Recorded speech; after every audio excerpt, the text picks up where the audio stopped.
Aujourd'hui, on va étudier la perte d'efficacité du rotor anticouple, plus connu comme la LTE ou Loss of Tail Rotor Effectiveness.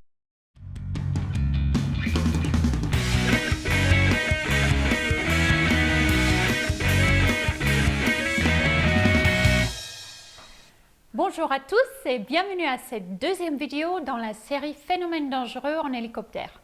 Pour ceux qui ont vu la première vidéo sur le phénomène de vortex, un grand merci pour vos mots d'encouragement, vos partages, vos petits pouces bleus, ça me fait chaud au cœur.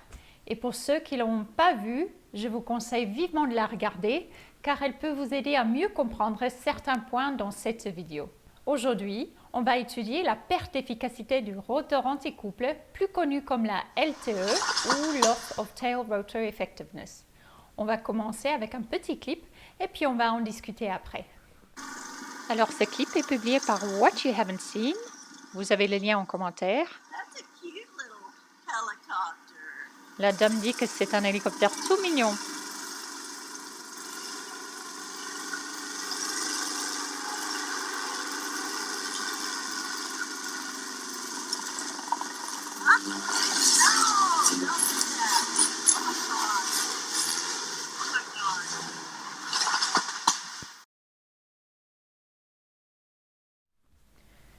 Bon, on a vu que l'hélicoptère a fait des pirouettes, mais ce qui nous intéresse, c'est pourquoi. On va regarder ça de plus près. Et rassurez-vous, les gens ont survécu à cet accident.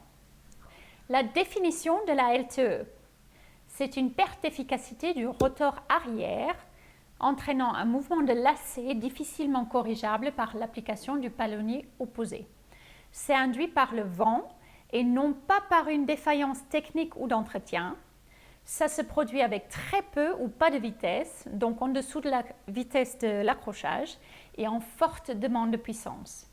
Il y a 3 cas différents où on peut rencontrer ce phénomène de LTE. Toutes les explications dans cette vidéo sont pour les hélicoptères où le rotor principal tourne en sens anti-horaire, comme sur les Robinson. C'est important à préciser parce que ce serait l'inverse pour les hélicoptères européens. Le premier cas, c'est l'interférence des vortex du disque rotor principal avec le rotor arrière. Si vous ne comprenez pas ce que c'est les vortex du disque rotor, c'est bien expliqué dans le premier vidéo. Ça arrive avec un vent de 5 à 17 nœuds qui vient d'avant-gauche, donc vers 10 heures quand tu es aux commandes. Ce vent pousse le vortex du rotor principal vers le rotor anticouple. Le rotor anticouple travaille dans un air très turbulent et la poussée est réduite. Ça demande une réactivité immédiate au palonnier. Le deuxième cas, c'est avec un vent de 5 à 17 nœuds traversière de gauche, donc de ton 7 à 11 heures quand tu es aux commandes. Le rotor anticouple crée un flux d'air vers la gauche, donc on a 2 flux d'air qui s'opposent, qui créent des turbulences autour des pales et on est en état de vortex sur le rotor anticouple. Quand ça nous arrive, le charge de travail au palonnier augmente considérablement. Il faut être super réactif. Il faut avoir les pieds qui dansent pendant ces moments-là. Le troisième cas, c'est avec un vent de 10 à 30 nœuds arrière de ton 4 à 8 heures. Ce vent exerce une pression sur les surfaces du rotor anticouple et la poutre de queue. Pendant les manœuvres, il y a une accélération soudaine du taux de rotation. L'hélicoptère réagit comme une girouette.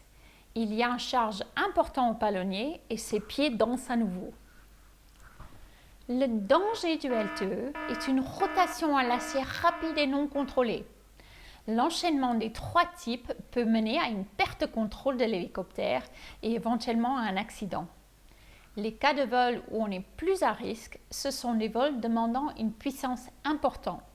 Donc il faut être particulièrement vigilant en vol haut, chaud, lourd et lent. On va regarder à nouveau le clip et vous allez mieux comprendre ce qui a pu se passer. Est-ce que vous avez remarqué le moulin à vent? Ça nous confirme qu'il y avait du vent.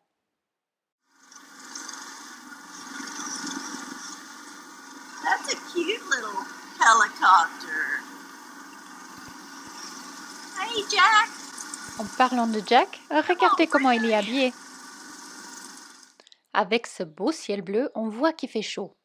On est en matinée le 25 septembre 2015 à Eustis en Floride et le terrain est à peu près à 1300 pieds. On sait que c'est un hélicoptère Hughes 300 et qu'il y a 2 messieurs dedans.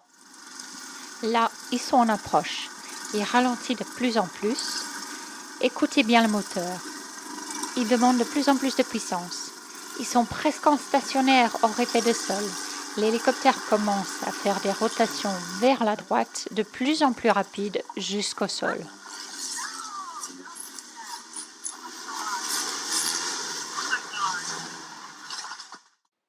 Donc, pour résumer, il y avait du vent, on avait un vol chaud, hors effet de sol, lent et certainement lourd avec 2 messieurs dans l'hélicoptère. Je vous laisse faire vos propres conclusions. Quelles sont les actions préventives? Restez attentif à la direction du vent, être très réactif et rigoureux au palonnier, bien respecter les limitations de l'hélicoptère.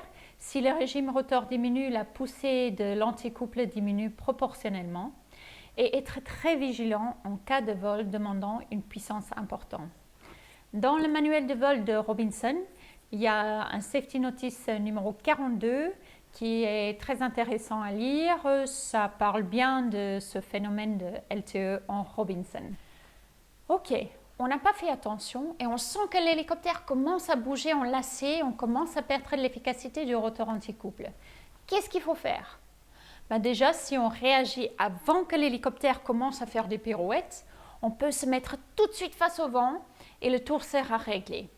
Par contre, si on commence à faire des rotations hors contrôle, tout n'est pas perdu. Il faut appuyer à fond sur le palonnier gauche et mettre le cyclique légèrement en avant pour prendre un peu de vitesse. Si l'attitude le permet, on peut également baisser le pas général pour réduire la puissance et ralentir la rotation. Le plus important à retenir, c'est le pied gauche à fond. Regardez cette photo. Cette position n'est pas une position de vol classique. En plus, gardez en tête qu'une rotation non commandée surprend. On se crispe sur les commandes, les jambes sont raides et le pied droit peut empêcher le pied gauche à appuyer à fond. Je vous invite à faire un essai pendant la procédure avant mise en route pour voir jusqu'où vous pouvez appuyer. Et habituez-vous avec cette position à chaque procédure avant mise en route et vous aurez plus de chances à regagner le contrôle en cas de LTE. Quand il y a un peu de vent, vous avez sans doute remarqué l'augmentation de travail au palonnier en stationnaire, translation ou en travail sol par exemple. Mais si vous êtes déjà trouvé en situation de LTE, n'hésitez pas à me raconter vos expériences en commentaire. J'espère que vous avez trouvé ces explications utiles. Un petit pouce bleu si vous avez aimé cette vidéo et n'hésitez pas à vous abonner pour voir le prochain épisode. À bientôt les amis. Come fly with me!